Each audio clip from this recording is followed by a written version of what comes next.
Good morning or good day, whenever you're watching this video. This is Tracy Brown, your somatic nutrition therapist and intuitive eating and body image specialist. And I'm going live today just because this kind of, in the recovery world, this kind of topic keeps coming up around, what's the best way to move forward. And I get that honestly from a lot of people who've been in treatment centers before and they followed meal plans and had exchanges in some way, shape, or form or the other. And there's all kinds of reasons that we have a hard time following a meal plan, let alone any kind of underlying emotional dynamic. So today we're going to talk about, well, if you're not following a meal plan, and we'll talk about the reasons why people would follow a meal plan in a second. But if you've been encouraged or you think that you should follow a meal plan, or you feel like you've been told you should follow a meal plan, but you're like, ugh, it's just the last thing I want to do. I don't want to do it. Then we should talk about why you may have been suggested to do that, and in what situations, and then what are your options. I just want the people to know they have choice. And if you don't make the choice, your diet, mentality, brain, and if you have an eating disorder, your eating disorder will try to make it for you. And so that's why this video is so important, is because if you don't have choice, you're going to continue, if you're struggling with food, to stay stuck. There's a level of like helping yourself. It doesn't mean making these choices are easy, and it doesn't mean that we do it without support. It just means that at some level, we have to find it within ourselves just the knowing of like what needs to be done. Okay, so what are the reasons why people are suggested or given a meal plan? Well, because a couple of reasons. There's just a lot of chaos around the eating, meaning people aren't eating enough and are constantly hearing in their heads that like they're eating a lot and they shouldn't eat more than this, when there's feedback around you in terms of your physical or mental health that show otherwise. But it basically, the thought that you're eating too much is not a match for reality, meaning the less you eat, usually the fatter you feel, and the less you eat, if you're eating enough, you're going to have some level of cognitive and emotional stability, even if you still have food rules. So of course, we have a culture full of people who are dieting, and it does impact our thinking and our emotional stability. There's not a person who hasn't done any kind of diet that those two things haven't been impacted. They have.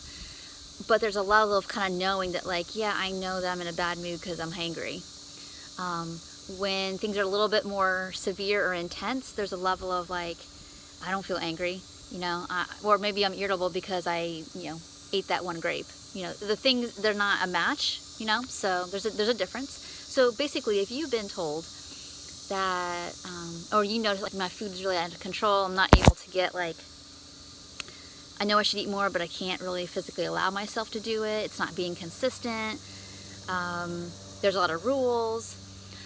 And now this is where it's really interesting, is that I think that meal planning, like exchanges, stuff like that for people struggling with binge eating or deprivation driven eating there's a lot of evidence in the eating disorder world that's contraindicated. I just from my personal experience for myself and for my client, so many clients, it's not a good idea. It's just the idea of having that restriction is just going to trigger feelings of no choice and rebellion and desire to escape, and that's and feeling trapped, and that's what that's about. Now, if I have people who have a restrictive, more pattern with things, and they say that meal planning makes them feel trapped. Well, is it actually your adult self that meal planning is trapping you, or is it another part that's like wanting to run and to rebel because you don't trust people or you don't trust authority or whatever's happening? There's a big difference. So that's something that if you have your pen and paper out, I want you to look at, like, is it really the meal plan that's trapping me, that I don't want to do, I don't want to rebel because I don't want to feel certain things? Or is it literally like I have no choice in this meal plan? What's happening? So that's really important distinction. All right. Okay, back to the binge eating part. If you're struggling with any kind of binge eating, deprivation driven eating, the only planning or I don't like the word plain, but containment is helpful. Containment meaning you regularly eat meals. You don't go too long between meals. You keep food with you so that you don't get overly hungry, and it happened to coincide with a time that you're also feeling overwhelmed or maybe trapped, and your pattern is to go more towards eating to get grounded, eating to numb out, eating, I'll show you, that kind of stuff. So I don't recommend exchanges in that circumstance. I recommend experimenting with meal mix. I recommend experimenting with meal timing, and that can be a framework. And that's just part of learning how to, a lot of times we have forgotten how to do that just because we've been dieting or binging so long. But, a lot of us, not everybody, a lot of us, if you had any kind of consistency growing up of eating meals like regularly, and this may be something that you remember, but unfortunately there are many of us too that like eating was chaotic. I mean, I fended for myself, or sometimes there were regular meals, sometimes there weren't. So there was not a lot of expectancy. And so I could see where, when reparenting around your food in terms of having like regular meals and snacks would be a really safety building, attune building exercise to do. All right, so there's that part. That's really important. So these are the reasons why sometimes some containment with your eating is important. Now, there are all kinds of schools of thought around recovery. Some people are like unrestricted eating, eat everything you want, break all your rules, ignore all if you have obsessive compulsive tendencies, ignore all those things and just ignore it all and power through and eat. And frankly, that's probably the fastest way. I mean, I had times where I did that and I made fast progress, just mentally and emotionally, because physiologically I was getting just physically healthier. And it goes both ways. I mean, I had times of restricting, I had times of binging, and there was a level of like when I let go of the restrictions, the binging was less.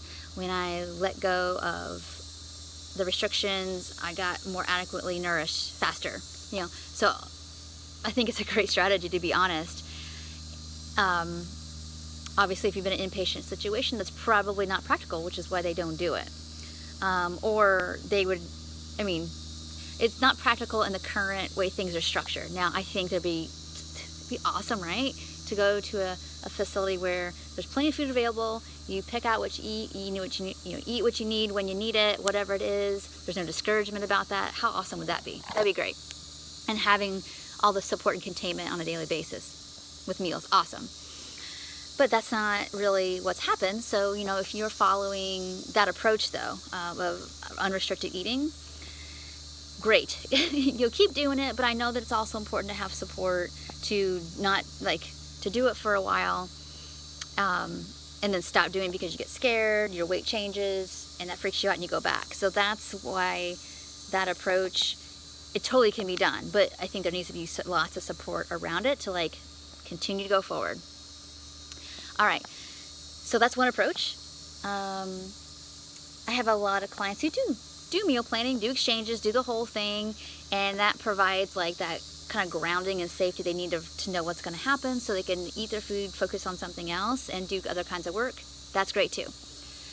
The other option is doing a hybrid of all these kind of things, which is typically my style, is to work on some containment around meal times and breaking all the rules as much as possible, but at the pace that people can handle, without honestly relapsing, whether restricting or binging, as well as breaking all the rules, eating as much as you need to eat, to feel like, okay, I'm done. I think my brain, my body can stop hungering for 2 seconds, and that might mean you're hungry in an hour. It could be 3 hours, whatever that means. But still providing some help if somebody needs some help around meal mix, or doing that, having some containment if you're going to go somewhere, know how to bring your food, whatever you got to do. So I tend to be a individualized approach kind of person, kind of more hybrid-y than anything else. But that's your options, is that, but I think what's most important is to understand your, habits. If you tend to be a person that when things are going well, after a while, you tend to not even consciously, there tends to be like a little bit of like, I'm making progress, things are going better, and then finding a way to like make things harder, not purposely, but it just happens, then you would be somebody that really does need, your number one thing is going to be your support. No matter what kind of meal planning or eating strategy you choose to break free from dieting and disordered eating, it's the tangible support from somebody else. That's what keeps that roller coaster let's straighten out the curves and we can go a little bit more smoothly. I mean, recovery is always like this anyway, but it doesn't have to be like this and then back down this way and over again and slowly making your way forward but going back again. It's like it could be this way. And that's what we want to work through and work on. So I have some clients that they firmly feel like calorie counting is their best way to go.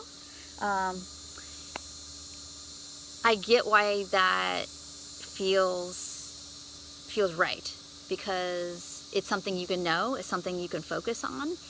And I think it takes longer to do that, but I would never I would highly encourage people not to do that. But if they're doing it, I would say, well, use it for the good. You have to use it towards getting where you want to go. And always know that that's your minimum. So let's say you set a goal of 3,000 calories a day. That's your minimum. That's not like, okay, I hit this and I can't go above. If that's the way you're using calorie counting, it's just more disordered stuff. And the drawback is it takes longer because we're always trying to like, we're still very mind focused and it's less embodied. So there's a lot of mind focus, it's less embodied, but the other part of it is you run the risk of messing around with low calorie foods, meaning, okay, I'll meet my 3,000 calories or my 4,000 calories, but I'll do it all in like,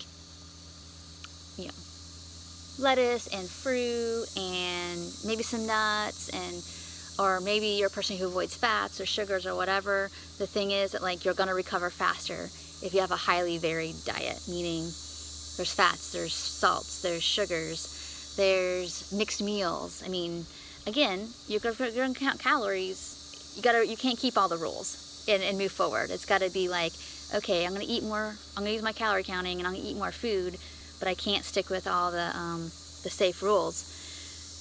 It's just a long road to hoe, and I'm not criticizing anybody who's doing that, who's watching this. It's just a level of, what are you getting from all the control? Because if you're listening to this, you're probably either very much in the recovery mindset and breaking free from diet culture mindset, or you're maybe thinking about it but not quite there yet. I totally get that, and I'm so glad you're here. But just recognize, if you're contemplating the next step, I would say really take some notes, get your pen and paper out, and think about, like, if you look at all the rules and all the parameters in which you eat, know that like every single one of them have to be challenged. So if there are some ones that are easier for you to let go of than others, please think about doing that today and not looking back. But also think about, what do I get from all these things? Like, what does it help me manage? If my goal is renourishment and normalcy with eating and being able to trust myself, I can't keep all of these. And so, one, what do I need to do to feel a little safer to let even one of those go? And two, what supports do I have to when I maybe get a little stressed or overwhelmed? Like, who's your team? Who do you work with? I do a lot of somatic and sensory work around, like, feeling overwhelmed, like, from a hearing, feeling, sensing, highly sensitive people perspective, as well as a trauma integrated perspective. So it's like, in our bodies, we can get like overwhelmed, but we're so used to it that we think that's the normal way of being, when it's not. There's actually a very grounded, like, alert, but I'm looking around, like, alert but calm way of being. And food rules always naturally going to keep us a little bit on edge. And so if you're always a little on edge, and then you go to Thanksgiving and be around people, or you're going to take a test, or somebody at work screwed up and you have to fix it, you're ramping up your stuff, and you're more likely to lean back on your other old strategies, which is the food rules or whatever you're doing, or feeling like you should lose weight or manage your weight. And you know, no matter what kind of food, whether it's intuitive eating or meal planning or unrestricted eating or whatever you're doing, whatever your choice is to explore, know that the only way to be able to do any of these longer term, to eventually everyone graduate to more body-based intuitive eating, is that we have to be able to feel safe in our bodies and navigate stressors. And so whether you're unrestricted eating or you're meal planning or counting calories, whatever you're doing, that all has to be worked on. So really, the debate about if I hate meal planning, what do I do? It's, you have to say, well, how am I going to manage whatever comes up when I start making changes, when I start challenging whatever it is I got to challenge? That's the issue. And so we make it about the red herring again, right? So people make it about, like, if, I started intuitive eating and I gained weight, or I'm in recovery and I might gain weight, and then we go back to the rules. That's not going to help us. The weight change is the red herring. The rules are the red herring. They are just like, hey, something feels really uncomfortable and overwhelming, and I feeling like it's too much. And so we have to work on the too much. No matter what way of getting the food in we choose, that's our goal, really. So we kind of need to pick something and stick with it. And I think all that back and forth is a lot of the strategy to distract ourselves from the overwhelm as well. So I hope this video was helpful. Please leave your comments below. Please share this with anybody you feel like, yeah, I think I see them doing that. They're on doing intuitive eating and then they're back on a diet, or they're doing really good in recovery and they switched to a different kind of behavior. Share this with them just to let them know that, like, hey, we get it, we understand what's happening and the underlying function, and it's really important that you have someone who understands that to help you and can support you. So thank you so much for watching, and I will talk to y'all real soon. Take care. There's lots of good resources below in the comments description, or the comments and the video description. So please check all those out. See if anything resonates with you that would help you in this process. I'm always creating new free and paid tools and things that help make all this go much faster and smoother for you, and provide more support. So if you have something that you're like, Tracy, I really want, like, here's some recipes, they don't have calories on them, they're normal food, but I just don't know what to eat, then great, I have things like that, if that's something you're interested in. If you are interested in journal prompting things, let me know. I have a stack of things I could make for you, but unless I know and people are really clear about, like, I think I need this on a daily basis that would help me, let me know and we'll work it out. So thank you so much for coming and watching, and I'll talk to y'all real soon. Take care. Bye.